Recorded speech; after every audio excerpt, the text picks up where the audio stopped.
Bismillahirrahmanirrahim. Assalamualaikum warahmatullahi wabarakatuh. Global Hijrah malam ini tertumpu kepada perkembangan di Afghanistan. Taliban semakin menghampiri Kabul apabila kemarahan kumpulan pemberontak itu kian memuncak. Dalam tempoh 3 minggu sahaja, 3 bandar besar berjaya ditawan Taliban. Malah 29 daripada 34 wilayah Afghanistan kini berada dalam genggaman mereka. Mazar-i-Sharif, bandar keempat terbesar, jatuh ke tangan Taliban semalam selepas menyaksikan pengunduran tentera kerajaan dari kawasan itu. Kedudukan Taliban semakin kuat apabila dengan mudahnya merampas bandar Herat dan Kandahar dalam tempoh yang singkat. Dan pagi tadi, bendera putih dikibarkan di Jalalabad menandakan ia kini milik Taliban yang dirampas tanpa sebarang pertempuran. Tinggallah Kabul yang menjadi satu-satunya kubu terakhir kerajaan dan ibarat retak menanti belah. Rakyat Afghanistan yang masih dibayangi pentadbiran Taliban dalam sejarah 20 tahun lepas terus angkat kaki meninggalkan negara itu tidak kira berapa harga yang perlu dibayar. Afghanistan sebelum ini pernah ditadbir Taliban antara tahun 1996 hingga 2001 dan tempoh singkat itu sudah cukup menjadikan rakyat Afghanistan serik. Mana tidaknya, undang-undang mereka jelas menyalahi hak asasi manusia, malah diskriminasi terhadap wanita.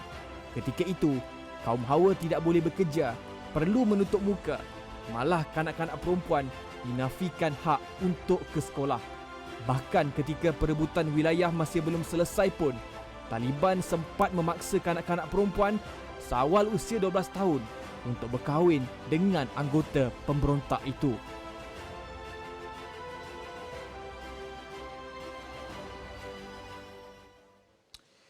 Baik, lain pula nasib rakyat yang hidup miskin. Mereka tetap meninggalkan rumah masing-masing dan terpaksa menjadi pelarian di negara sendiri. Ke mana arah mereka? Tiada pilihan lain melainkan Kabul. Itu pun tidak pasti sampai bila ibu negara Afghanistan itu mampu bertahan. Sejak kemarahan Taliban 10 hari lalu, penduduk di wilayah yang telah dikuasai Taliban meninggalkan kediaman masing-masing. Kabul menjadi rumah sementara buat kira-kira 10,000 penduduk walaupun hanya berbumbungkan kemah yang dibina di kawasan lapang termasuklah di jalanan dan kawasan parkir. انا ما ترسیدیم گفتیم شک پشت سر ما راکت خورد صبح شب خونی ما راکت میخوره باشه که میتونه نادون خورم ما بکشیم ببریم. Apa yang digambarkan wartawan tempatan, Kabul kini dalam keadaan panik dan kucak kacir. Ramai yang beratur di luar bank untuk mengeluarkan wang masing-masing sehingga ada cawangan yang kehabisan tunai. Harga makanan dan minyak melambung selain tiket penerbangan yang dijual naik 2 kali ganda harganya. Sementara itu, lapangan terbang Hamid Karzai di Kabul masih beroperasi dengan beberapa pembatalan penerbangan ke wilayah yang dikuasai Taliban. Amerika Syarikat dalam pada itu menghantar 1,000 pasukan tenteranya untuk mengawal lapangan terbang ini bagi memudahkan pemindahan rakyatnya yang berkhidmat di kedutaan di Kabul.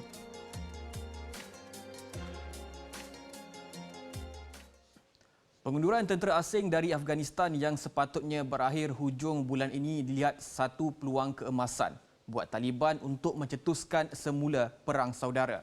Namun Presiden Amerika Syarikat Joe Biden tidak menyesal mengarahkan pengunduran tenteranya dari negara Asia Selatan itu, sebaliknya mempersoalkan kewibawaan tentera kerajaan. Sejak 20 tahun lepas, negara Uncle Sam itu telah membelanjakan $830 bilion Amerika untuk latihan ketenteraan dan kelengkapan senjata dengan harapan tentera Afghanistan mampu berdiri di atas kaki sendiri. Tetapi apa yang berlaku adalah sebaliknya apabila mereka menyerah sebelum kalah. Sementara itu, Amerika bertindak mengerah 3,000 tenteranya ke Kabul, tapi bukan niat untuk menyerang Taliban, tetapi mahu melindungi rakyatnya di kedutaan dan mungkin membawa mereka keluar dari konflik itu. Kabul seakan menunggu masa untuk dijarah, dan adakah sejarah 20 tahun lepas bakal berulang? Jika ia berlaku, situasi itu sememangnya tidak disenangi rakyat.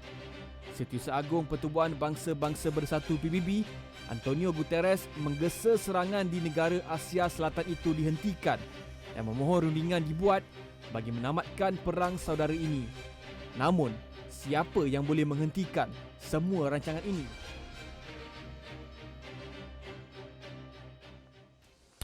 Baik, ini perkembangan yang baru kami terima. Taliban dilapor sedang memasuki Kabul dari semua sempadan ibu negara itu. Dan lapangan terbang di Kabul menjadi satu-satunya jalan yang ada untuk keluar dari Afghanistan. Baik, Global Hijrah berehat seketika. Sekembali nanti, adakah rundingan mampu mengakhiri konflik ini? Penjelasannya selepas ini.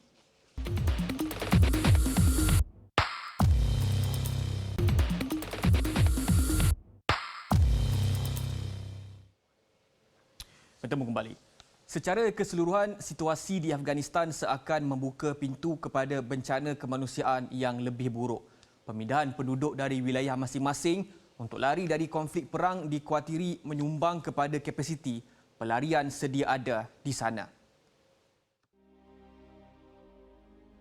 Sejak penguasaan dan serangan Taliban di Kandahar, iaitu bandar kedua terbesar di Afghanistan sejak 10 Ogos lepas, sebahagian penduduk tiada pilihan selain terpaksa berlindung di kem haji di Kandahar.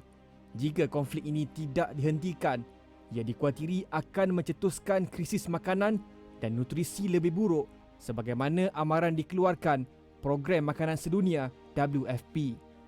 The conflict has accelerated much faster than we all anticipated, and the situation has all the hallmarks of a humanitarian catastrophe.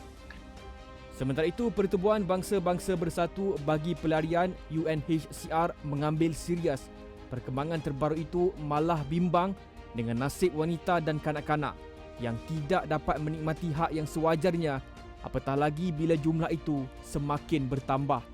Mengikut rekod, 2.9 juta rakyat Afghanistan hidup sebagai pelarian dan terpaksa tinggal di kem-kem di seluruh negara, termasuk kem pelarian di sempadan Pakistan dan Iran.